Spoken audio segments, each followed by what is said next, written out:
Fires a long one. Nothing but net.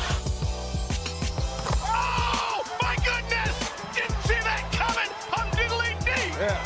Hello, and welcome to another episode of All Nat, brought to you by OTS. I am your host, Natalie, but most people call me Nat. And today, I have an amazing guest on the show. Some of you, if you've been a longtime follower of mine on Twitter, you may know Tony Jones and me from our arguments on the TL, which for whatever reason was a big thing that people love to view and enjoy and watch and sit in for. But that's not what we're going to do today. Tony Jones is a writer for The Athletic. He covers the Utah Jazz. He does incredible work, even though I don't always agree with his opinions. Writing is on point, analysis is top notch, knows the game, one of the best out there. So we're going to have a great conversation today. You guys are not going to get a debate of me and him going back and forth about each other, but he's going to help bring some good insight on the Utah Jazz. The Warriors are about to play them soon. And I think you're going to really enjoy the conversation. So Tony, welcome to the show. Thank you so much for being on and being my guest. I really am honored. So thank you for that lovely introduction. And once the podcast is over, just let me know. Hit me with your Cash App. Either that or your Venmo. And you know what I'm saying? I'll send that $5 over real soon. Okay? I appreciate that. Oh, thank you. That's a good idea, though. Y'all Venmo me. I don't use Cash App, but Venmo me. That's why I had to. That's why I had to put Venmo in there. Yeah. Because you don't know, so you gotta so you either have Cash App or you have Venmo. But when I send that $5, you gotta let me know so I can unlink my bank account because people be trying to get your bank account and stuff. Really? Yes. Is that a true thing? No, that's the thing. Seriously. Wow. I mean, I don't. It's happened to me before. Did it? Especially if you try to send large amounts like over $5. So, really? Yeah. I don't use Cash App and I rarely use Venmo. It's just my alternative because it seems like a lot of people who prefer Cash App, they'll at least use that. But I tend to use Zelle for everything or PayPal. And so right. I don't know if that's old school, whatever. I think Zelle is the best thing, but everyone doesn't use Zelle for some reason. So Venmo is like my fallback, but I didn't know that. I wasn't aware of that. No, it happened to me once, maybe last year. Actually, it happened to me when I was in New York. Really? So I tried to send my mother some money, and my credit union got wind of some shenanigans going on. And what happened was they got wind of the shenanigans going on at whatever time, and they cut my card off when I was in Brooklyn, and I was in Brooklyn at my. And you needed to use your card, and you couldn't because your stuff was cut. Right. I was in Brooklyn over my grandmother's house. I needed to use my card to get back to my hotel in Manhattan because the Jazz were playing the Knicks and they were at the Garden. So I was down at the Garden. I was staying at the Garden. I was on my grandmother's house, and my cousin had to give me $20 so I can get the train back to Manhattan. Oh. And then the next day. This was recently? You had to get on the subway during COVID? I mean, I know a lot of people are taking the train during the pandemic, but it's not ideal. No, it was 2 years ago, right before the pandemic. Okay. It was actually on the road trip. It was on the same road trip as the Oklahoma City road trip where the whole pandemic started. Wow. Okay. Yeah. Got you. So COVID was probably there. You just didn't know it, but I hear you. Exactly. It was there. We just didn't know it. Yeah. Wow. See, look at Tony already dropping gems, and we didn't even get into basketball content. I definitely did not know that. So I'll have to be mindful of that. I don't I use Venmo almost that I much. I almost called you. Really? You should Yeah, have. you would have hung up. No, I wouldn't have. Stop making me out to be like some mean person. I'm not going to leave you You stranded in New York. Wow. you wouldn't have hung up. You would have been like, "Oh, that's crazy." Anyway, back to regularly scheduled programming. So the Warriors are going to be playing the Utah Jazz on Saturday, on New Year's Day. And we played the Denver Nuggets last night. That was a loss. I don't know if you caught that game. Um, and then we played the Denver Nuggets again in Denver, high altitude, before coming to Utah. So those are our next two games. But I'm curious though. You said you watched the game last night. So what were your thoughts when you saw the game and watched last night? Man, my thoughts were, obviously both teams are depleted a little bit. There's no JP for Golden State. Obviously, Denver had a bunch of guys out. Um, it was, it was one of those 82 games where, um, you know, you're just not going to play perfectly. And the beauty of Draymond Green is that, through 82 games, when he's engaged, he forces his teammates to play at a certain floor. You might beat that certain floor. You might play above that certain floor. Um, on a given night, a team might play above that floor, but at least you're playing at that floor. And that first half was a team playing below that floor, and then the second half they were just pretty much perfect defensively. And Yeah, I thought you that was know, remarkable, their defense in the second half. They held Denver to 29 total points for the second half. right, right, It was yeah, 29 total incredible. points. Yeah, it was incredible defense. I thought they were incredible defensively. And I remember there were a couple people that were, you know, that were on Twitter and they were saying, "Nah, it was just a product of Denver coming back to earth." And I think when you're down 60-36 and you're down 24 points, 24-point deficit is a 24-point deficit. You just pretty much have to be, Of course. perfect Yes. in Game of some of the runs. things you do to get back. Yeah. So, I thought it was an awful first half from Golden State. It was a terrific second half. Um, it came down to one possession. I thought Otto Porter made the wrong read He did. on Steph that wanted last the ball possession. back, but Well, he drifted. So he gave it up and he drifted he did. and he But was if wide that was open Draymond, at the Dre would line. have known to like that Steph was Right. moving to relocate. So I don't really Right. I think Otto made the wrong read, but it's like that's a learning moment. That's the way that I take it because like he hasn't had to close that Right. much, right? So, Right. some would argue that Steph should have anticipated Otto wouldn't know, so you don't give up the ball. But like maybe, I guess there's validity to that. But I definitely think Otto made the wrong decision, regardless. Like even if he didn't see Steph, I don't think passing it to Kaminga was the right move in that moment. Well, Kaminga's just not getting that call. And Right. like 100 times out of 100, you're not going to get And that he also call. didn't have a mismatch anyway So, with you know, Jokic. and So right. And that's a feel thing, right? Like, this is Otto's 30th game playing with right. Stephen Curry. Draymond Green or Andre Iguodala, both of those guys would have known, that Exactly. Steph is giving up Yeah. the ball. He's gonna relocate, he's gonna fade and he's gonna drift. And he would have been wide open. Like there was Wide nobody open because around. how they all lost sight of Steph is remarkable Yeah. to me, but whatever. Like that's not a game the Warriors deserve to win. It was sort of like that San Antonio game they played earlier in the season.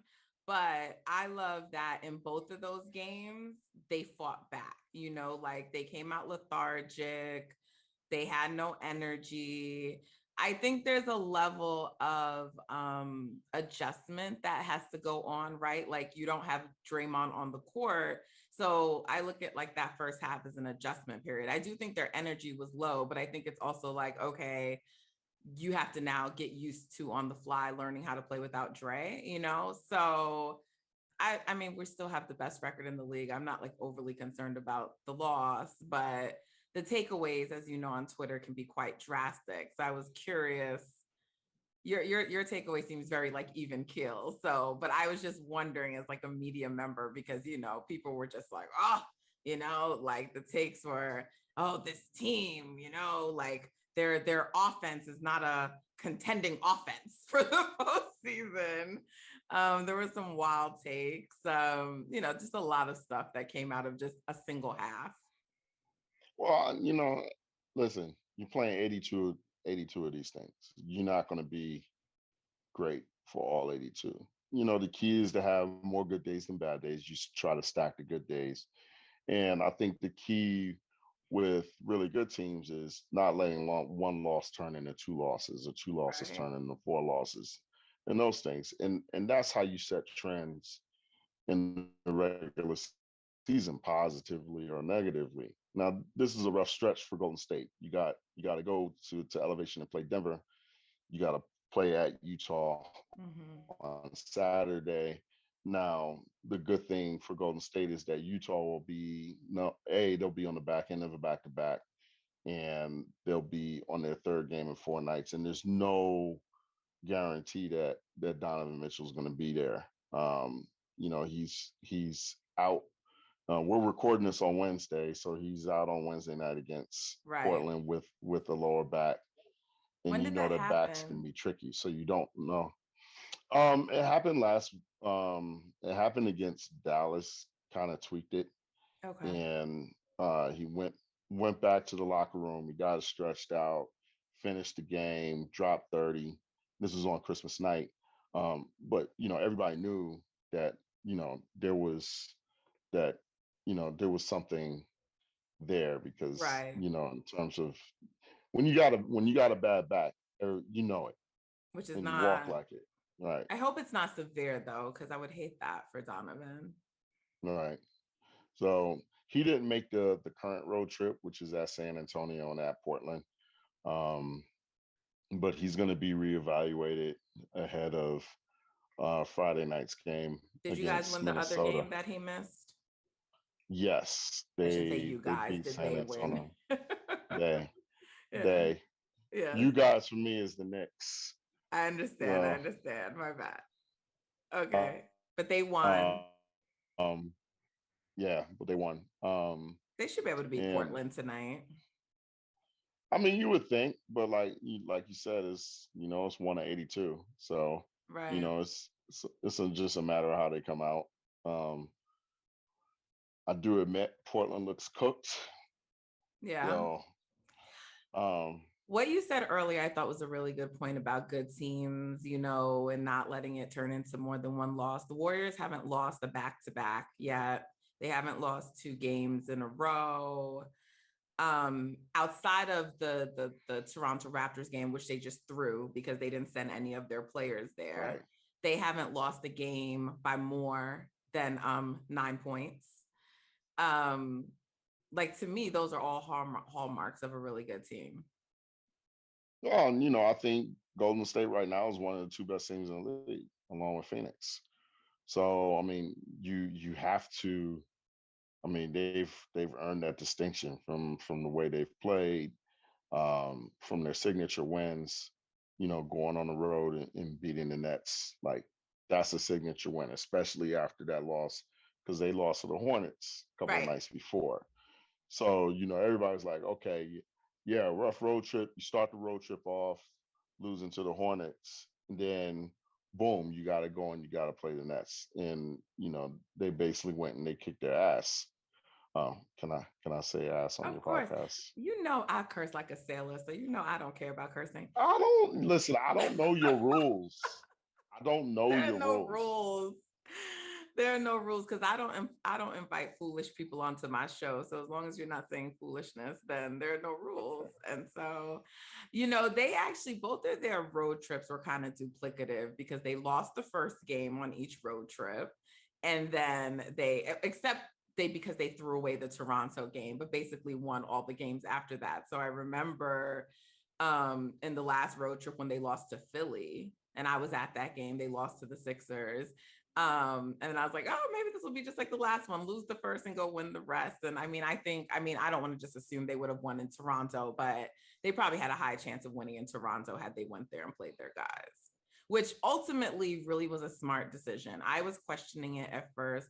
This is why, we're fans and we shouldn't always question everything, because I didn't even think about the fact that if Andrew Wiggins would have tested positive in Canada, he would have been stuck there the whole time quarantining, which is what happened to Jordan Poole, but in Boston. So, Right.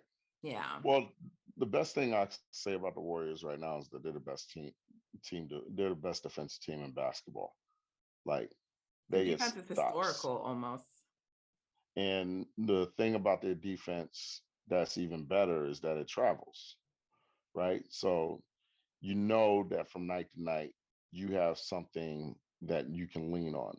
And this team can flat out, whether it makes shots and whether it misses shots, this team flat out goes out and they get stops. And they are, I mean, they're so prototypically built to guard in today's NBA, um, because they switch everything from 1 through 5. They're, all of those guys are dogs. They all play hard. They all dig in, sit down. They all move their feet. Uh, they dig in on big, so it's really not easy to post up against them. Like, that was last night was the most inefficient I've ever seen. One of the most inefficient games I've seen from Jokic. And, I know he had a gazillion rebounds and obviously he had the game saving play, but, you know, the Warriors made him Yeah. uncomfortable. Yes, they did. I And actually like to see that. I mean, Jokic is a great player, so I'm not even, I actually am a fan of Jokic. So I promise I'm not trying to, um, demean his play in any way, but I like that what I saw, because sometimes I really don't feel like people appreciate what they're seeing with the way Steph is guarded on the court, like the way he's guarded sometimes, and being like, Andrew was out there and so he helped, but he's still not the kind of offensive threat that makes teams change, their offensive game plan, if nobody else is out there on the court, And so when Joker's limited like that, the Warriors could crowd him like they were doing last night at certain points in the game. And you see that, like, while he still was effective and good, his shooting became like more inefficient, So when everyone is like killing Steph for his efficiency this year, I'm like, are you guys watching the games and watching what's happening? Like, I'm not saying that he's like he can't shoot better, and I think there was some hunting going on with the chase of the record, but like, look at how he's being guarded. Like, let's just have a little context there, people. well, I think there are a couple of things that the Warriors need to have happen. I think, I think that a lot of people look at Clay as a luxury, getting him back, but I think he's more of a necessity than a luxury for spacing purposes, Absolutely. And for gravity purposes. Because right now there are people in the rotation that teams just don't guard. Right. Um, Draymond so being one of them, Looney being right, another, Dre and Loon. And Gary. So that's true, but Gary's not like a starter. I mean, he's playing a lot of minutes though. Right. He's playing a lot of minutes. So, for gravity, like, if you stick Clay in the opposite corner of where the action is running from Steph, that that opposite that opposite guy is not going to slough off into the lane. Nope. He's going to be in the corner. Exactly. And that's going to open driving lanes. And it's going to open up things more for Andrew too, who already is playing, having a great season, but it's going to open up things for him more too, as well as Steph. I was going to ask you about what you think about Clay coming back. So let's talk about that a little bit more. I mean, what do you see? Because everyone's concerned about, well, we know Clay's shooting is going to be the same, but will he be the same defensive player? And all of these different things that people are saying. And I kind of look at it like Klay Thompson, the moment he steps on the court, is going to be guarded like Klay Thompson. No one's going to care that he's coming off of a 2-year, hiatus. And so that alone by itself is going to be so impactful to the Warriors. And you're right, like his shooting is going to be his shooting. So I don't think they need, with the addition of Andrew and just the way this defense is, I don't think they need Klay to be the defender he once was right away. I don't think that's a necessity, but maybe I'm not being realistic. What do you think?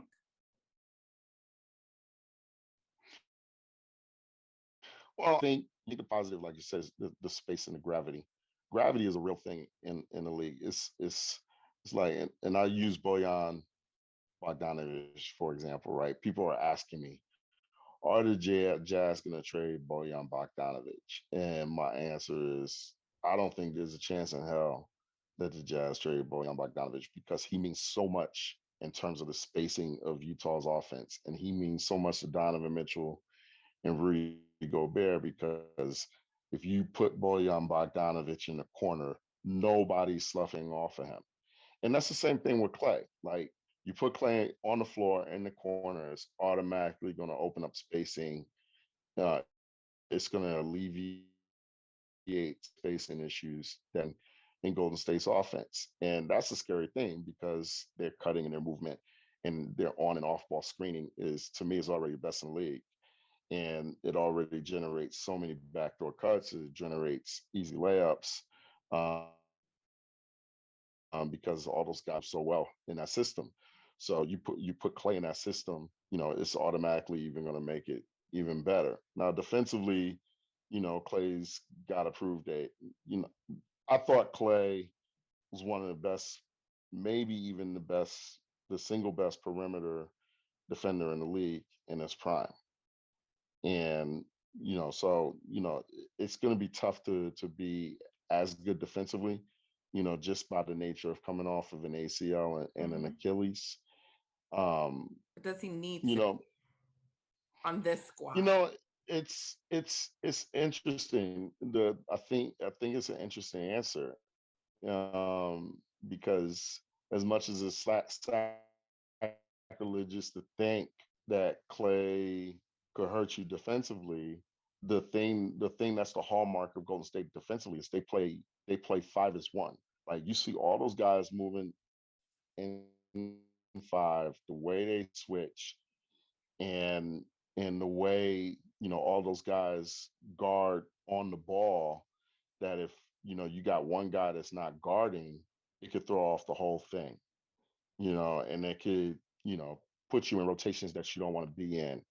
So, I think Klay's going to have to prove that he can guard, as crazy as it think, like Klay Thompson's got to prove that he can guard. Competently, though. He's going to have I don't to prove think that he he needs can guard. to be, but competently, not like locked. Right. I mean, he wasn't a lockdown one-on-one, but I just don't think he has to be like to the level that he was. I think he's going to be better than Jordan Poole. Probably. Yeah. Oh, so the thing, and I do disagree with you, Klay's definitely locked down 1-1. Klay's one of the best defenders in Nah. Klay to me is one of the best perimeter defenders of this era. I think Klay is a great defender. I just don't think of him as I think it depends on who he's guarding. So yes, he can, I think, lock down certain players 1-on-1. I don't think it's all. I thought he was probably the best defensive 2-guard in the league. Well, I mean, I like that praise. I'm not trying to hate on him. Y'all certainly did not reward him with the all defensive team awards for the many years he's been playing for this level of praise. I mean, he's only gotten one. I voted him on defense. I'm only one vote though. But you've been voting him for multiple years for defensive teams? I mean, I remember I had votes and I voted him on defense. Absolutely. How many times? More than once? I don't remember. Okay, because you can't praise him like this and then he only has one all defensive team. That's my point.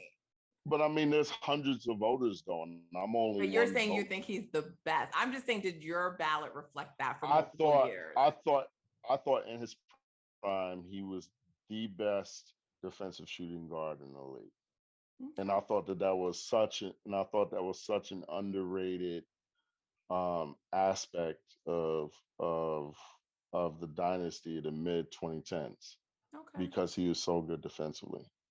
I don't I think we remember I need had it because of how a good the defense is now.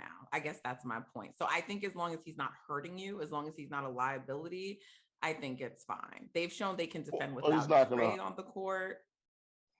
he's not gonna hurt you Right. because he knows the rotations, he knows where to Right. be, you know, and Steve's not a monster. Steve's not gonna go out and be like, oh, welcome back, go guard Kevin Durant. Like Exactly. he's not gonna do that. Like, Right.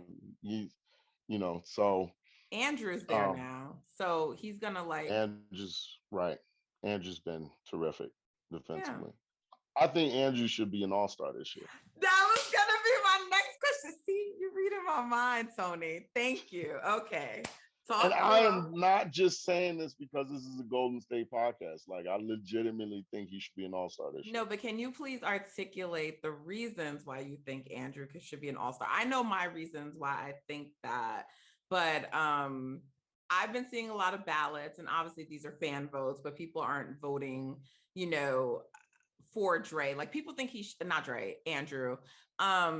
I want to talk about Dre too as an all-star, but let's stick to Andrew first. So what are the reasons you think Andrew should be an all-star?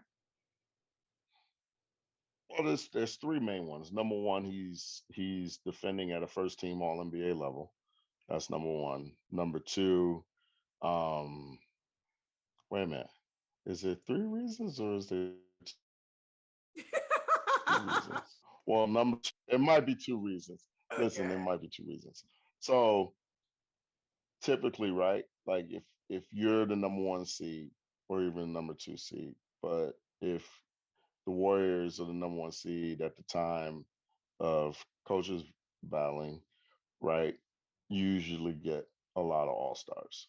So Dre and Steph are locks, and if you're the number one seed, you should get Wicks. Okay. I If agree. Now, if Phoenix is would number one, you agree with that if like players oh, there was a third one. Yeah, the third one is, you know, there are guys who are out of the running that right. are that are usually all stars. There's going to be no Paul George. There's going to be no Kawhi Leonard. So the vacuum, the spacing for that to happen, is there. I knew there was three reasons. See, I'm getting No, old. and that's one of my reasons. Like a lot of, I was pushing back against a lot of Warriors fans earlier in the year who were saying Andrew should be an all-star. And we all know that I'm like an Andrew Wiggins stan. So, for me to be pushing back like it was just more so that I was like, there's just certain guys who are going to get the nod over him. But like you said, with Paul George, who I think should have been an all-star if he didn't get injured. And Anthony Davis is an interesting one. Do you think he would have gotten the all-star nod this year? I mean, he would have. Right? I That's what mean, I but think. you know, I don't think he's going to now. I mean, but he would have, and I don't. He was still. Listen, Anthony Davis is going to roll out of bed and drop 24 and He was 10. still putting up all-star numbers. It's Right. just I get it. So I'm But not like disputing that. it's the impact. Right. Like he's been Anthony Davis, like because you're Anthony Davis, you're gonna roll out of bed and you're gonna get 24 and 10. But he hasn't been an animal this year. Right. Understood. So And I that's think part of the everybody knows reasons why that. I have started the Andrew campaign. I wasn't doing it before because I'm just like, while I think he's having a great year, I think there's just certain other players that people are going to pick over him. But with them out, I think if any team is going to get 3 all-stars, it should be the Warriors, assuming that we're still in the spot we're in by the time, the game comes. And right now voting has started and we are in that top spot. So that's Well, what I think. there are two teams that I think should be in the running for 3 All-Stars, and that's Phoenix and Golden State. So Who would be Phoenix's third all-star? Aiton. For me, it would be Okay. Aiton. But you know, I mean, every other team. It's actually kind of crazy that the Jazz still only have 9 losses, but you know, I don't think they have a third All Star because they've limited. Like Conley to me is played at an All Star level when he's on the floor, but they've limited his minutes and Right. they've sat, they've limited his usage in games, so his numbers really aren't going to reflect that. I mean, he didn't even Um, get it last year until he was an injury replacement. So, and right, Utah was at the top of the league, right? Which is why right. when people were saying like, no, Andrew's definitely going to get it because at the top, I'm like, it took Mike Conley a lot to get that All-Star spot. It was like second even after Booker, who probably also should have had one to begin with. Right. And Right. didn't. No facts.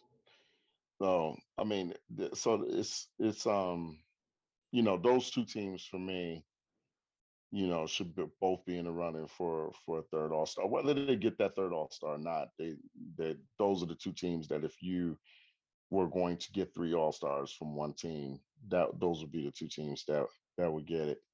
So Now, what about Draymond? Because, like you said, he's probably going to be an all-star. I think we all agree with that. But I was taking part in a discussion this morning about starters, and like obviously Braun is going to be a starter. Obviously, Jokic is going to be a starter. But I don't think there's a compelling case, in my opinion, for another front court player over Draymond. Like a lot of people had Cat, and while I won't really fight anyone for saying Cat should be an all-star, I don't think he's more impactful than Draymond Green.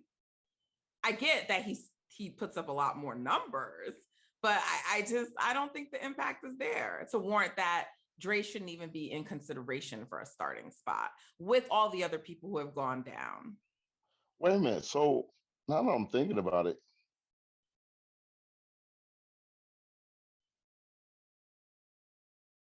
who should be a starters?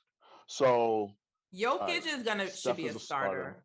starter. Mhm. Steph, Jokic, Who do you think LeBron. deserves that second guard spot this year? Which is probably going to still go to Luka, but I don't actually think Luka deserves it.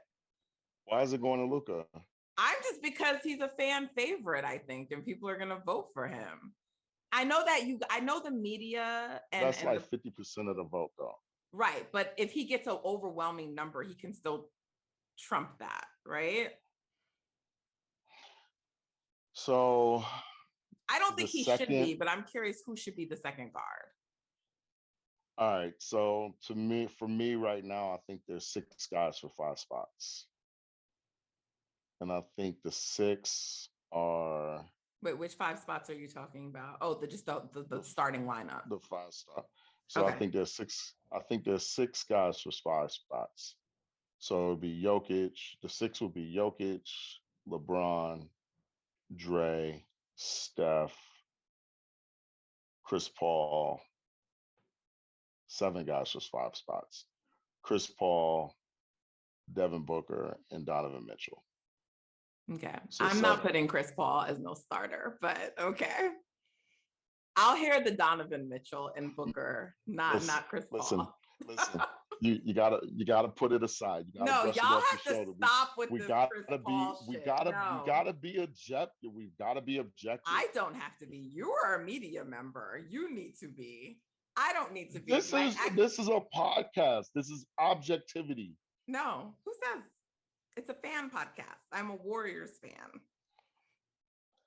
So, But not right, only that, you're I just taking think the off media Chris has a Paul. bias for Chris Paul. I do. He's a great player. He is a great player. He is not the best player on the Phoenix Suns. He is not worthy of a starting spot on the All-Star team when Devin Booker is there. No. It all falls apart without him on the floor. Oh gosh. Okay. I'm just saying. Listen, he's a general. That's nice. He's still not their best player. Listen, shout out to Stacy, who she loves rushing, who always calls Chris Paul the militant midget. Like, I just think that's so funny. Yes. Listen. I digress though. Okay. So I digress though. But Yeah, 7 Well, guards we for know 5 spots. Steph is getting So one of you're the guard spots, so right. we don't All right, even so need to. let's do the elimination. So you're taking off Chris Paul. So no Chris Paul for you. I am, but let's say what you think most people will do because you probably have a better perspective for that. No, Like I actually think you're right. I think most people are going to vote for, like, the fans going to vote for Luka, and he's going to be a starter, and I think I that's going to think be a travesty. Steph, Jokic, and Braun are the only locks for starters. I think they're locks, and that's not changing. But I don't know who the other people are who will make it. Like I think the second guard spot could go to a number of people. I just don't know who that is. And then for the front court, it seems to vary who people think it is, but I've seen a lot of people talk about Cat. So I'm curious to know what you think about that. I've seen some people talk about DeJounte Murray for the second guard spot. I think he's having a hell of a season, but like, and I get where the standings are right now, but I still just feel like to reward him as a starter right now is still a little bit like, what are the Spurs 2 games below 500 right now, and they sit at the 9th spot. I don't know. Starter? I don't know about that. I would probably, my second starter would be between. So is Book can Book be in the front court? Or is he strictly backcourt? That's the question. I think he's just backcourt, which is a problem with the way they have a lot of the positions. I agree, because I wish they didn't. So then the second backcourt starter will be between Book and Donovan. Right. And I think Book deserves it simply because of Phoenix and where their standings are. Like if I had to choose between the two, I would give it to Book over Donovan. That would be my rationale.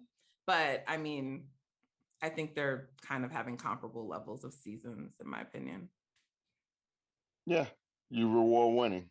Yeah. So the Phoenix Phoenix is number 1 and number 2. The award that winning, and Book gets the second All-Star starter. That's how I would do it. Because I think everything between Book and Donovan is super close, and I think that if you want to look at one separator, the separator is winning, and then for me, it always has been. No, it's one of the reasons why last year I thought that the Jazz should get 3. They were the number 1 seed. Okay, so let's move to front court, right? So we both agree that Braun and Jokic are going to be the 2 starters, right? So who should get that third front court spot? It would be Dre by a significant margin for me. Really? Yeah. Okay, I think he should be it, but I was just curious. Now, would you agree that Dre is leading the DPOY race right now? Because it's been Gobert's for like the last few years.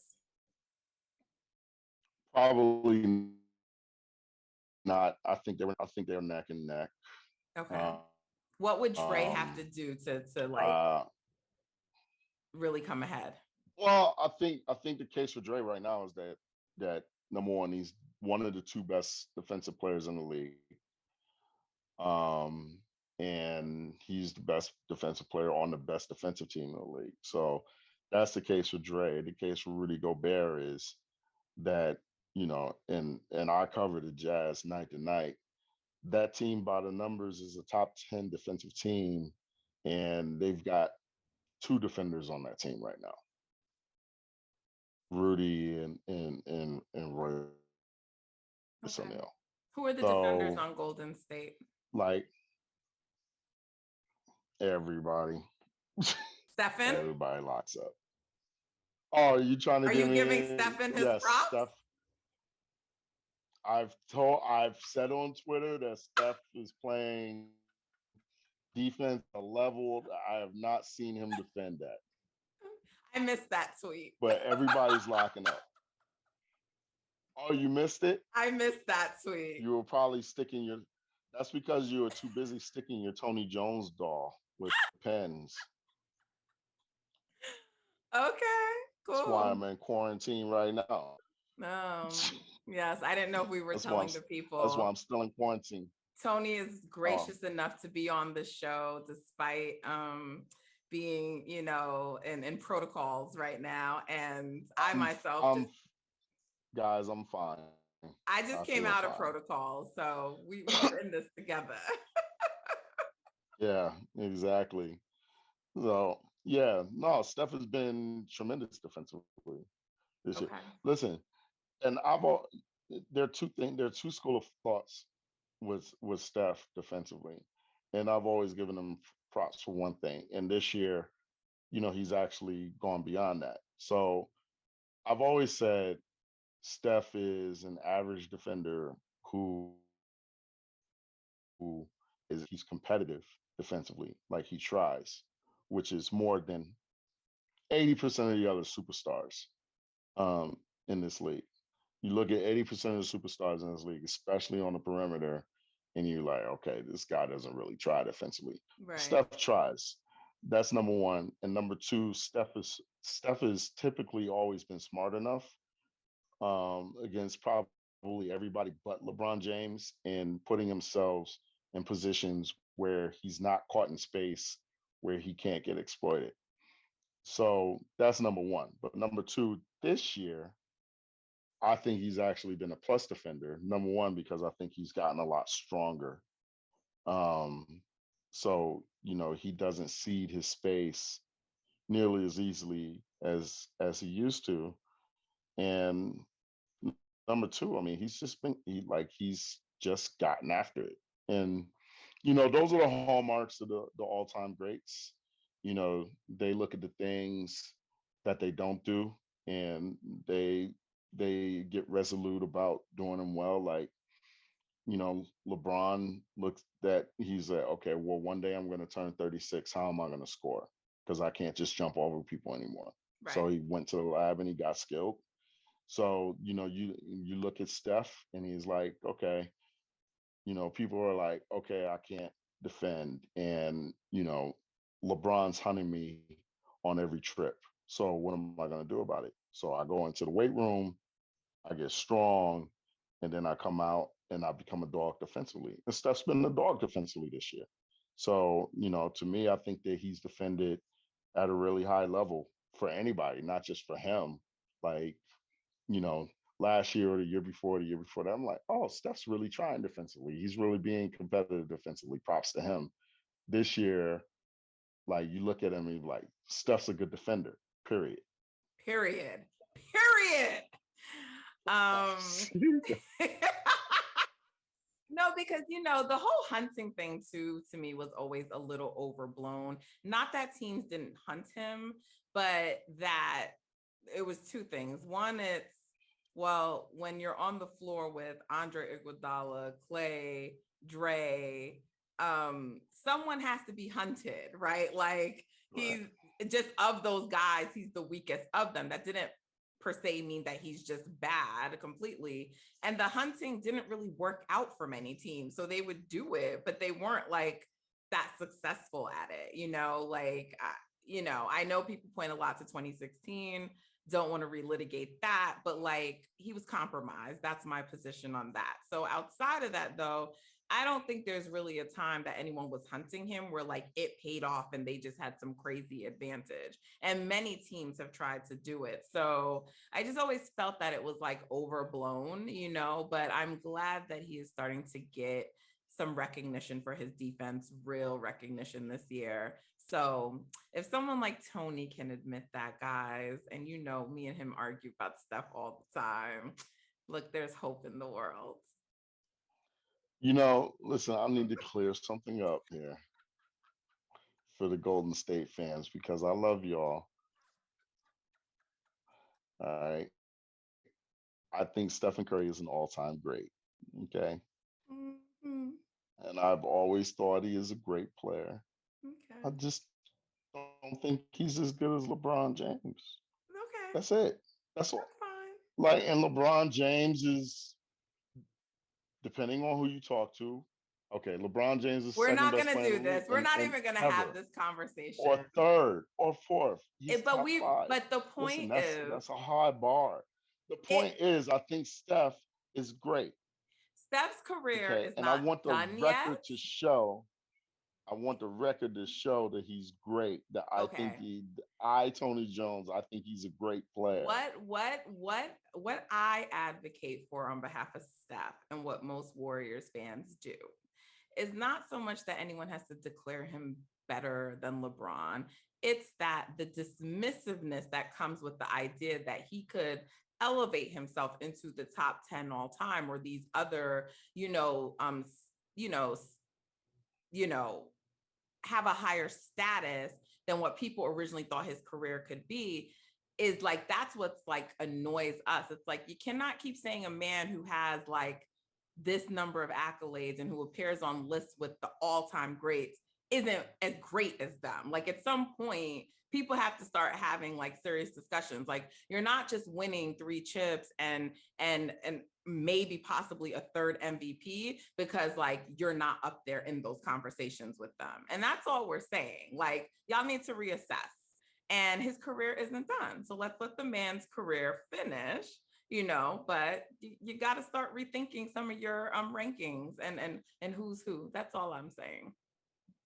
All right, so I don't know if you want to get too far into the weeds in this, but the the issue with top 10 is there's only 10. Okay, that's nice. So and let's I'm gonna take Steph Curry out of this.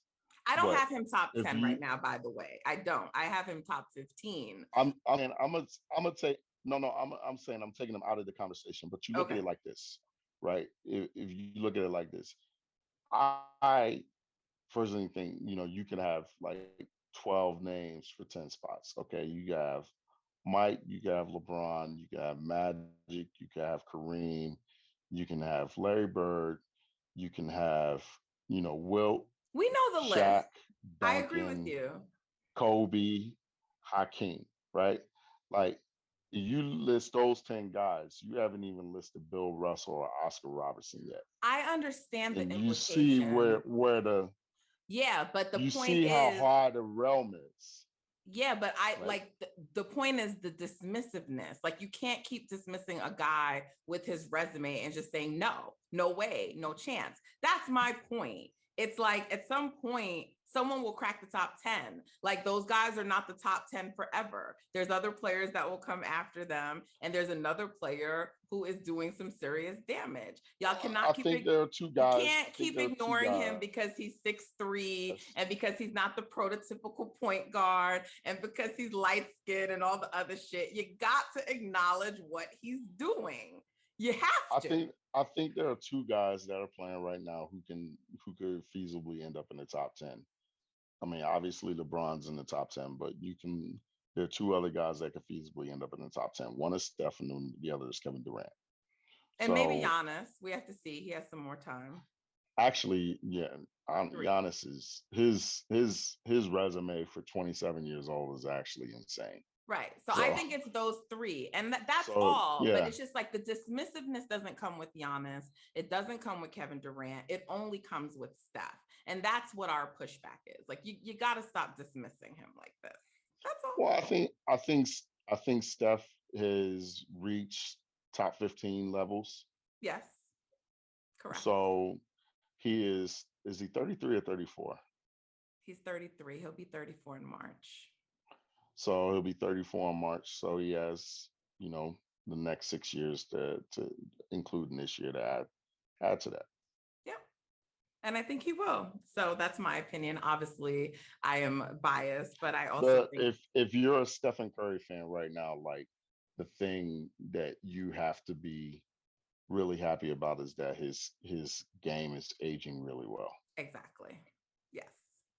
Because I think when he was 7 years ago, if he was 26, if you said 7 years ago that he'd be playing at this level at 33, Right. like, you'd absolutely have to take that. Because right now, you look around the league and you look at guys who are slipping a level. Like Russell Westbrook has clearly slipped a level. Right.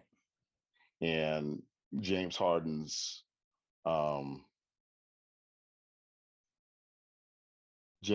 streak, notwithstanding, he's might have slipped a But level. when your game is predicated on athleticism like Russ's, kind of like what you were saying about Braun, how he looked at it and said, okay, I gotta add another element to my game because I'm not right. And so I don't think it's shocking the way that like Russ's game is aging. And with Harden, I would say a little bit of the same just because of like he's been so much of a isolation player and like scoring and he's always done other things on the court, so I'm not trying to take that away from him, but he's always been like that and hasn't always been the best conditioned athlete. So I don't think that any of those things are surprises with them. I know that Braun gets all the credit in the world for how he upkeeps his body, and he should, and he spends the million. But I don't think that people actually talk enough about like the conditioning that Steph does for his body. When you think about the ankle injuries he had in his career, when you think about all the miles he runs on the court and what he does and the way he plays off ball, he takes supreme care of his body as well. And so, and look at even Kevin Durant. I think all of these guys are setting themselves up for like careers that are going to age well. Well, that's the difference, right? Like James Harden hasn't stayed in shape. Like James Harden's doing that Shaq thing, right? Like I come to training camp, I'm gonna play my way into shape. Right. And on Saturday, when I watched James Harden against the Lakers, that might have been the first time this year I was like, wait a minute, like his weight looks like it's where it should be. Everybody said that. Did he lose weight while he was in isolation? I didn't pay attention to Hey, his weight that listen, closely. COVID does that to you. I'm sorry, it really does. But like Was he having that symptoms? was I know they don't talk about it, but was he, do you know? yeah. I don't know if he had symptoms or not, Okay. and honestly, I don't know if it was the COVID or not. But like the point is, like he looked like he Better. was. Yeah, Mhm. he looked better. He looked his weight looked better. But he came into camp and we were like, oh yes, James has been partying. Same thing with Then Luca. Luca. Yeah. Yeah. We looked at Luca, we was like, man, Luka Doncic, you Mhm. know, and and I'm gonna plug my story for Warriors fans Oh, because yes, please I just do. did a story on Rudy Gobert. Okay. Um, and one of the things about Rudy that I talked about in the story is just how in condition and the ability to run from end to end, um, and how that doesn't seem like it's a major thing, but it turns out to be a major thing because you just start outrunning people by the fourth. And the same thing with Steph. If you guarding Steph, you might be effective on them in the first quarter. You might be effective on them through a half, but by the middle of that third quarter, your legs are going to get heavy because you've been chasing him every single possession through multiple actions, multiple picks, baseline, above the break. You got to guard him out the half court. And then by the fourth quarter, you're just done and he just goes off. Yeah, that's absolutely correct. I will definitely retweet your Rudy Gobert piece. A lot of people don't love Rudy Gobert. Why do you think that is? I mean, I don't know if he warrants all of the wrath that he receives. I will admit that I'm one of the people that don't like him and don't speak fondly of him. I don't speak fondly of the Jazz at all. I think the most likable player on that team is Donovan and probably Mike Conley. People like Mike. I don't know that they know a lot of the other players, but people don't like Rudy Gobert. Um, and just like as you being someone who covers the team, do you have any thoughts on like why the outside world views them like that? Because I mean, I remember like last year during All-Star when Braun kind of joked about the fact that like the Utah guys got picked last, and he's like, it's no offense, it's just Yeah. like Utah's always been one of those teams. Like, do you think that's all it is, or do you think there's something else behind that? I think, if I think he's an honest guy and he's transparent with his feelings. So, I thought that, his, he kind of broke down emotionally, after not getting invited to the All-Star game. Some a of the couple of years Warriors ago. players seem to be And like making fun of him. Did that was that? I don't know if they were per se, but oh, then there was people making fun of him everywhere, and the thing about it was like he wasn't crying because of that. He was crying because, it was something that he promised his mother. okay, And, the fact that for that year he wasn't able to deliver on that promise, when he thought that, hey, I'm really all-star worthy. That's what got to him. did you think And, he was a snub that year? uh, God, what was it? 3 years I ago? don't remember Yeah, I how thought many he years was. ago, but I mean, Yeah, I thought he was a snub. okay, I, I also remember, the Jazz front office being kind of furious about it. okay, Uh, but think it was, I think it was the year. I think it was the year before that the year before Mike Conley got there. But uh, so there's that. There's the whole COVID thing, with the touching of the microphones, which for me, I'll always respect him for, because he wasn't touching the microphones to make light of what happened. He was touching so the backstory was oh yeah, that please, because I that wasn't my impression. the whole backstory was the the the the the media contingent, our media contingent, we were upset that the availability had changed. We were doing our scrums, we were doing all this, and around the NBA, teams were changing the availabilities to press conference only, and we were upset that we weren't able to do our one-on-ones, or we weren't able to do, just our scrum, and we weren't being led to we weren't being led into shoot around. And obviously nobody at that time really knew how much the pandemic was going to blow up, and what Right. the levels and the extremes were.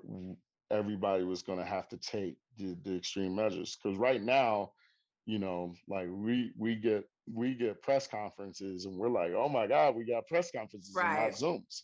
Right. But None of us could have before that, we foresaw. were Right. every right everything was in person. So Rudy, when he touched the microphones, and obviously it was optically bad, and obviously it was a mistake on his part, but he was doing it in solidarity with us. He was basically saying, hey, I stand with you guys. You guys don't have cooties. We don't have cooties. We're all human beings. I'm not better than you.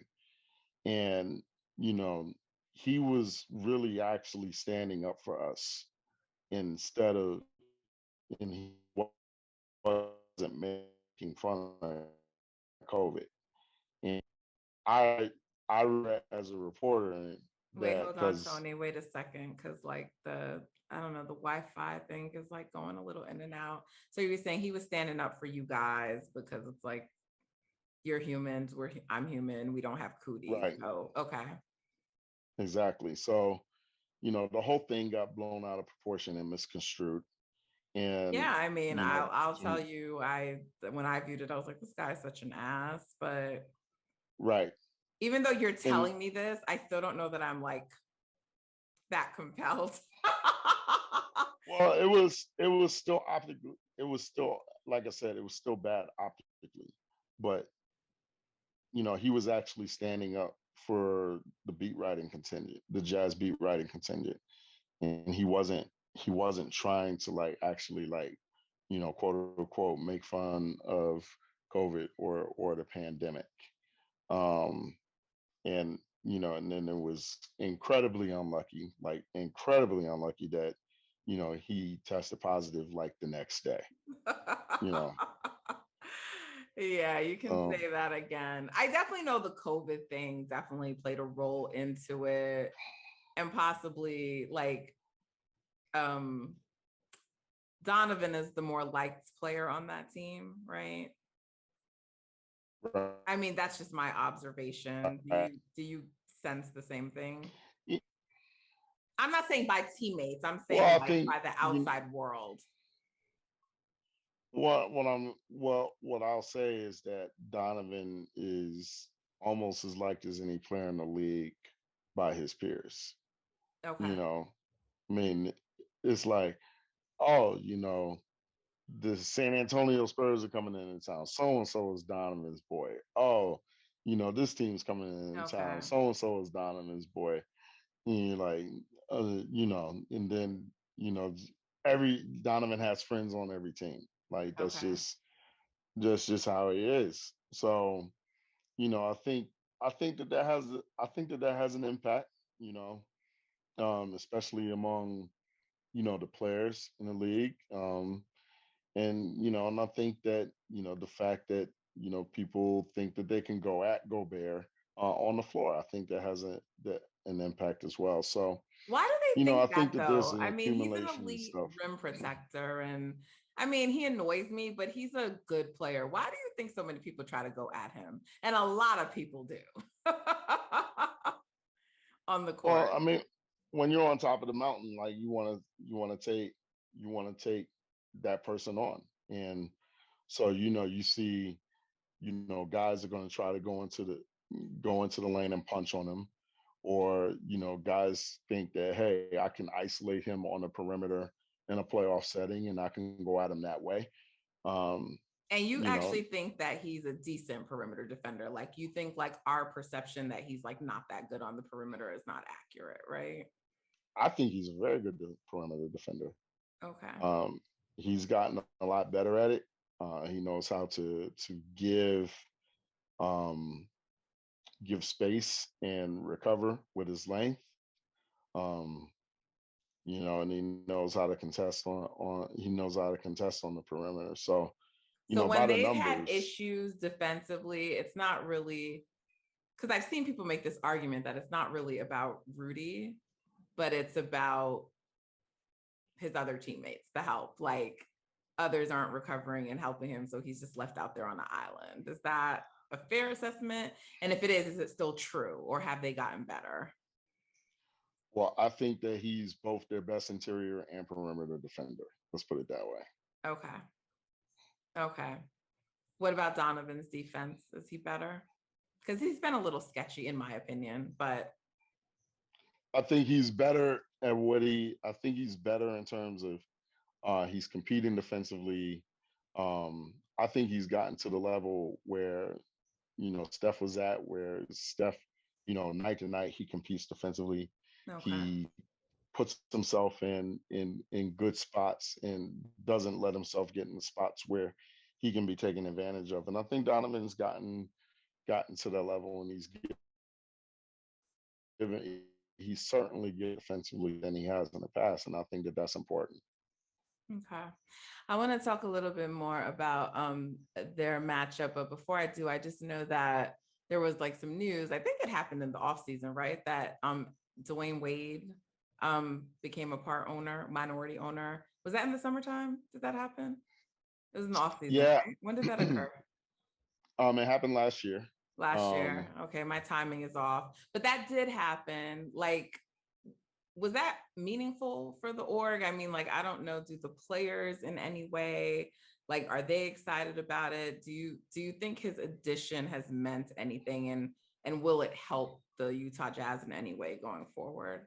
Yeah, I think he's been, hands on. He's been present. As an African American man, um, living in the state of Utah, um, watching another African American come in and be in such a prominent role, has been, uplifting to me personally, without really,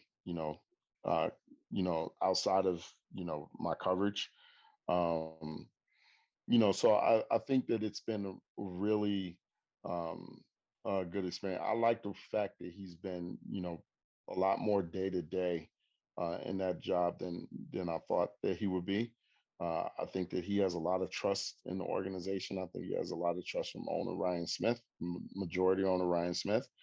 Um, and I think that he's been a real, I think he's been a real asset in terms of, you know, player recruitment and things like that.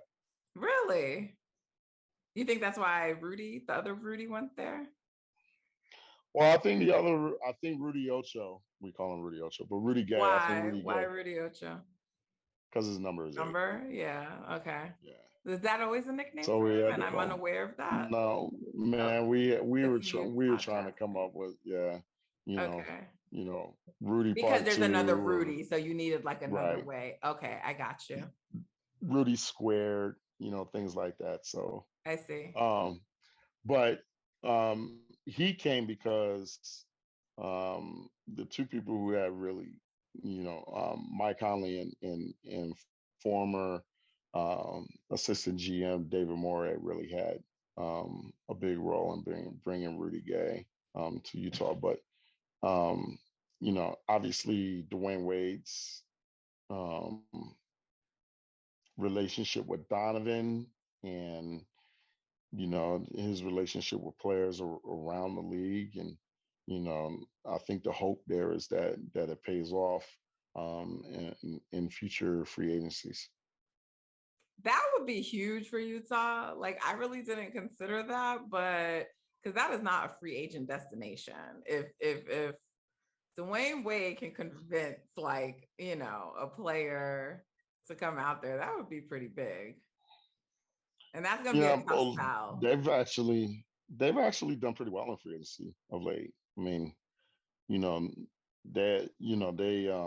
Like who? they they flipped Bojan Bogdanovic from Indiana, and that was huge. Um, um, Getting Rudy Gay was big because I know the Lakers were in the mix there. I know that the Nets Okay, were so in the let mix me there. be a little bit more clear. I think it's gonna be hard Oh, to get you mean black like free agents to come there. It's Utah. so We're just being real. so There's a yeah, I think it's gonna be harder to get them, but I could be wrong. well they got Jeff Green, they got Rudy Gay. Um, you know. So what you want is the free agent that can go anywhere that ends up in Utah and the major free agent. Yeah. And I'm not sure the Jazz are going to be in position. Like, when are they going to be far enough under the cap to attract a max free agent? Got you. I didn't know their cap situation.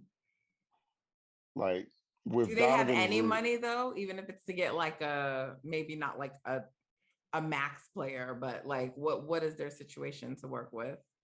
nah, they're in the luxury tax right now. Okay. And they're on the verge of, like, not only are they in a luxury tax, they're on the verge of being repeat. They're on the verge of being in a repeater tax. Nah, I got you. Okay. So maybe not in the near future, but I would be curious to watch Dwayne Wade's recruiting. I think that's huge. And I honestly didn't even consider it, but I do think that's a huge benefit should he be able to pull that off, even if it's just getting players on the margins, because that's what helps make your team, really Right. good versus being like a contender. So we'll see. I'm not a believer. I'm a hater of the Utah Jazz. I openly admit that. So, I don't know if Jazz fans will watch this, but I don't really show the Jazz a lot of love. But I do like They other. are going to watch it because I'm going to retweet it. Thank you. But I do like Donovan a lot. I do. He's also from New York. So I love any player that's, from New York. And I wish Donovan individually well. But I mean, at the end of the day, the Jazz are opponents to the Warriors. I'm not gonna be fond of them anyway. Like what is this? I mean, showing other teams love. They're the enemy. Go ahead. I'm old school. NBA fan. Give the hair flip. No, I'm not doing any hair flips. Anyway. Do the hair flip. Do the hair flip. I'll do that. You want me to do the hair flip? Tony, whatever. Okay. Because listen, I just want to move on. in terms of like the matchup for Saturday, we know like Utah was, where did they finish last year? Did they end up finishing with the best record? I don't even remember. Or were they They second? had the best record in the league last year. They did have the best record in the league. The Suns were second, right? Mm-hmm. In the West? Okay. So they finished with the best record in the league last year. They don't have the best record right now, but they have the best offense in the NBA, right? And so where's their defense ranked? Top 10, somewhere in the top 10. They're in the top 10. Okay. So they have a number one offense and a top 10. I mean, number one offense, top 10 defense. So they're checking the boxes. We know that a lot of people, and by a lot of people, I mean me and others who are doubters, still doubt the Utah Jazz for whether our perceptions are valid or not. The perception is that they get hyped up in the regular season and then they flame in the postseason. Whether that's fair or not, that is sort of the perception around them. So coming into this matchup with the Warriors, what do you think, the Warriors have to like really pay attention for in terms of like what are the pros for the Jazz and the cons, and then vice versa for the Warriors? Well, I think it's a unique matchup because you're looking at the best offense in the league playing against the best defense in the league. And, I think it's a unique matchup for the Jazz because the Warriors are capable of doing multiple things that can make the Jazz uncomfortable. Like they switch everything, they play small.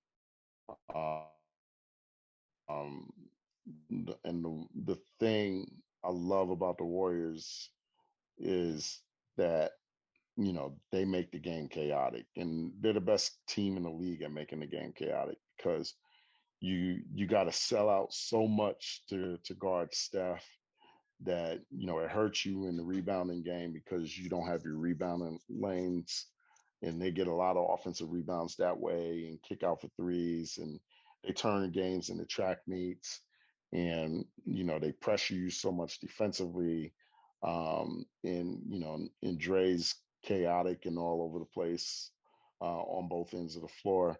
It's just really tough to play the Warriors over 48 minutes because eventually they're gonna force their style on you. They're gonna force their style of play on you. They're gonna force their ability to defend on you, and they're gonna force their ability to make shots on you as well.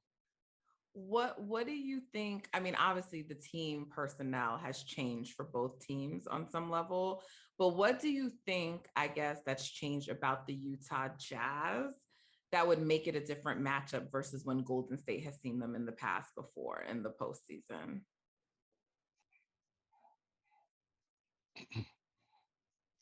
Well, I mean, it would be the last time those two met in the postseason. I mean, you know, the, the Jazz by like Wait, Tony, hold on 1 second. We're freezing. Wait a second. We're freezing up again. Such a dynamic way as that they do now. Wait, Tony, can you hear me? Mm-hmm. See, it's you being in Utah. I don't be having these issues. Can you just can you just repeat what you said, that one last point? Because I didn't hear about what you think may have changed. And again, that's knowing that the players, some of them key players are different, but I'm more talking about in terms of like schemes and the way the Jazz play. What has changed about them that would give them a better advantage this time?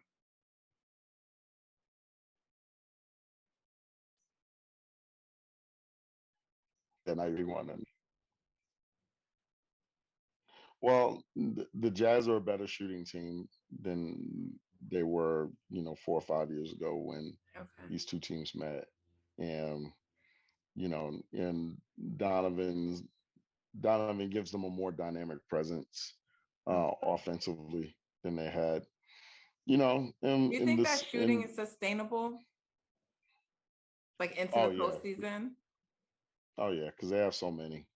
Okay. I mean, it's like, yeah, you know, Donovan might be off or Bojan Bogdanovic might be off, but then you got, Mike Conley, then you got then you got Jordan Clarkson and Joe Ingles coming off the bench and Rudy Gay coming off the bench. Like they have so many guys that really shoot the ball well. Um, that is you know they might have some guys missing shots, but it's hard to get them on a night where everybody's missing shots. Okay. All right. Well, so and I know you had like mentioned to me before when we were talking that like in terms of just like things that like Quinn might try to do in terms of like, I don't know, maybe trying to, I don't know, looking at the lineups is like maybe Rudy Gobert on Andre Iguodala, right? Yeah, I mean, just because it's hard to put Rudy on Dre because of the to um because of the dribble handoff element with Steph. So if you have Rudy on Dre, then Dre directs traffic at the top of the key. Then you have Steph come through, dribble handoff, he comes off hard. And if Rudy is back, then he just pulls for three, right off the dribble. And if Rudy is up, then boom, you're coming off hard and you're you're going downhill to create an advantage. And then, you swing the ball, and all of a sudden you got an open three. So yeah, there's a couple of things that the Warriors can do to try to keep Rudy Gobert on Draymond Green, and it'll be interesting if with the chess matches to get the lineups from both coaches in that manner. Hmm. Quinn's a pretty smart coach, and I don't always give Steve Kerr the credit that he probably does deserve, but they're both really good coaches, so it'll be interesting to see how they counter each other. Okay, so you were saying that like Quinn would probably put Rudy on Andre if he's on the floor. Um, and he might not be when Rudy's on the Right. court. I could see it. Right. And then it would be a chess match. Like I could see a lot of Rudy on Dre, but I wouldn't put Rudy on Dre because what Dre just does is dribble hand off to Steph. And if if Dre is on the perimeter, if Dre is on the perimeter and Rudy's in the lane, Dre hands off to Steph, and Steph walks right into a three before Rudy can even get there. So that's the dangers of putting Rudy on Dre. I know a lot of people think Rudy on Dre. So the challenge for Golden State in terms of getting Rudy out of the paint would be to have four shooters around Dre in a small lineup. So, you know, so what could that be? So you get Clay back, you have um Steph, Clay, you have Steph, Dre, Poole. Clay, Steph, Wiggins, Poole, Clay, Steph, Wiggins, Poole, Dre. Like that lineup would cause problems for the Jazz because it would force Rudy onto Dre, and then you'd have to really guard. Now that lineup would have to guard on the other end. Right. We've been like having we as in like Warriors fans, we've been having this conversation lately about who would close. And obviously I do think it's matchup dependent, but I think there's some lineups where Poole would close, but I think there's some lineups where he wouldn't. And I think maybe like an Otto might be in there instead. Yeah, it depends on what you need. The thing with Poole that's made him so valuable this year is that um Steph and Poole have been the only two people that can really bend people off the dribble. Yeah. Like JP can you've seen it without JP. You Absolutely. know, it If he would have and been I there think last it's night, it would really have helped a lot.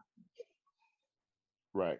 Yeah. No, absolutely. And having that second dynamic guy that can just really get from point A to point B off the dribble is really valuable that the defense has to react to. And and I think you need that in the lineup because I don't think it's hard if you're Steph being the only guy that can do that because then all of a sudden you're running into so many double teams. The lineups though that they've had, because like even in that what game was that? Was it the Suns game? Maybe it was the Suns game. I don't know if you watched that, the one on Christmas Day. But in the lineup they had when Steph was out there with just like all shooters, that works well too. I mean, it was like Belly, but still it was like Belly. Otto was out there. I don't remember who else was out there with him. It wasn't all, but like maybe 2 or 3 shooters. And I think those lineups work well as well. So I don't know. It's really going to be about defense for Poole, really. So not like what they're going to look like on the offense, but on the defense, where I think sometimes you might see Otto in there instead of Poole. But I could be wrong. I'm just guessing, like anyone else. I think there's time GP2 will be in the closing lineup. Like I just don't know. I think you're always going to have Steph, Clay, and Dre. And I actually pretty much do think Andrew is going to always be in the closing lineup. I do. Some people seem to think he may not be, but I think those 4 will always be. And I just don't know who the 5th person is going to always be. Well, you got to have Andrew in there because I think so too. He's got so much, like, if I'm Steve Kerr and the Jazz and the Warriors are in the series, Andrew is Donovan Mitchell's primary defender. Right. So who do you think pulls out the win? I'm just asking for your best estimated guess for the weekend. I have no idea who pulls out that win. I don't know either, but I'm gonna say Dubs, baby. and that is your right. I don't know. I just think that I mean, they're starting a road trip. So I really would have liked that they would have won this Denver game, this one at home. But maybe they'll reverse course and now they'll win the first game of a road trip. I think they're going to really try hard to win in Denver because I don't think they're going to want to lose twice to the same team. And like I said, there's a good chance Poole will be back for that game. I don't know yet because they said they need to like reevaluate him again. So hopefully he's back as well. And I think that'll help some.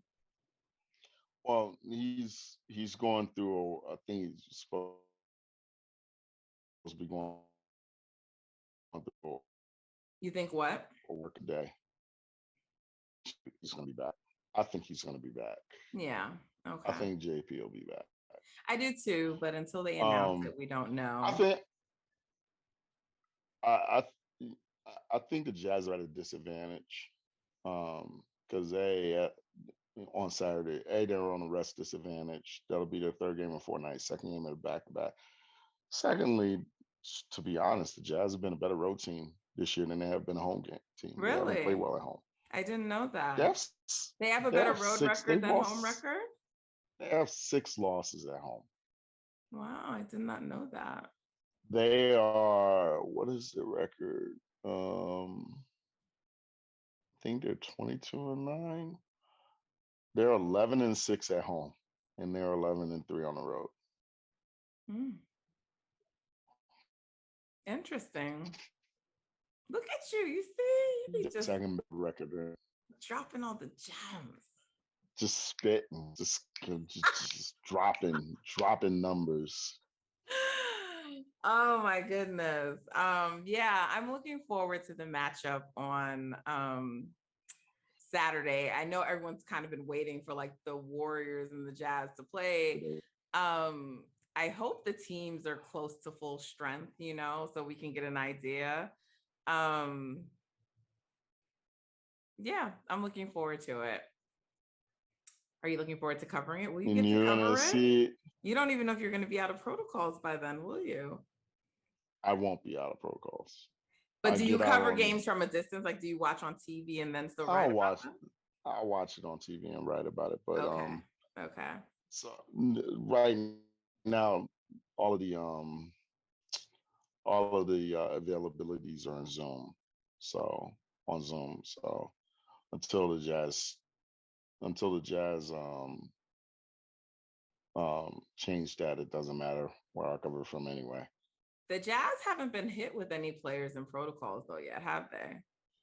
No, but there have been some people around the team, including me, that have gotten hit. So okay, well that's good. Like I'm not wishing it on them, but that's definitely a blessing. So hopefully that pans out and they continue to avoid it.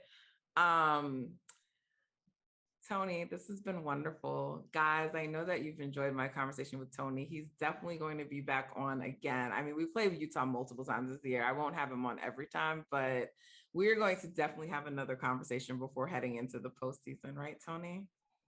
absolutely. Thank you so much for coming on the show, especially because you are in protocols. I'm wishing you a speedy recovery. I know you're almost there, but I want that cough to go. I want you to be well so you can get back to doing your thing the regular way. No, I can tell you right this, like I've watched so many movies. I've been watching Power, and let me tell you, like, you watch Power?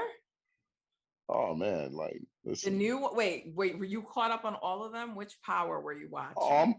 I'm caught up on all of them, but I was rewatching the original. Oh, okay. My favorite is Raising Kanan. That's turned into my Raising favorite. Kanan. Raising Kanan has a chance to be special. It's elite. Like it is so New York. It is so just but the only reason you like Raising Kanan because it's in Queens, and that's close to your stomping grounds. I mean, I'm originally from Queens. That's where I was born, right, but that's not you why. have that authenticity of Queens. It's authentically New York. A lot of shows try to depict New York, and they don't. It is authentically New York, even down to the references. Like that. If you didn't grow up in New York, you won't know. It's really, really good. Really good. Casting is on point. Casting was on point, and the haircuts was on point. Like all writing is great. Writing is great. Yeah, it's good. It's really good. And I mean, come on, like his mom is a boss. Like I love her. They got the jukebox character like down. Yeah. Like young jukebox I was just like, she looks so much like, you look at her and Anika. You look at the regular juke and Anika, and they look just alike. Yeah, the casting was great. Yeah. A lot of people, for them, it's like jukebox. I think for most people, their favorite character is either jukebox or it's Kanan's mom. But they seem to be the two like stars coming out of that more than anyone else. And I love that for the queens. I love that for the women. The funny thing is, like, through all of the powers, every last one of them, there's always somebody who's off their rocker, right? So, Tommy was off his rocker in the original Power. And he has a show coming up, his own show. Yeah. Marvin was off his rocker in Kanan. Kane was off his rocker in the Tariq, and that dude Lamar. What's the one with the show with Big Meech? I don't know. But whatever. Someone was always off their rocker. BMF. Lamar and BMF. Yes. Oh, okay. BMF. Yeah. I don't know if you watched BMF. No, I didn't, but I'm familiar. Yeah, the dude Lamar and BMF is nuts. like he's off his rocker. Okay, so you've gotten to watch some good TV and you are Yep, recovering. yep. So I'm happy to hear that. We And want you back to 100, right? Because I've been being nice to Tony, during his sickness. So I've been taking it light, easy on him. So we need you back at 100 so I can go back to exactly. sparring with you. Absolutely. Cool. All right, guys. Thanks for listening. Don't forget to follow the show, subscribe on YouTube, rate highly, 5 stars, do all of those good things. And I hope everyone has a wonderful new year. And I want to thank Tony again for being on the show. Until next time, take care.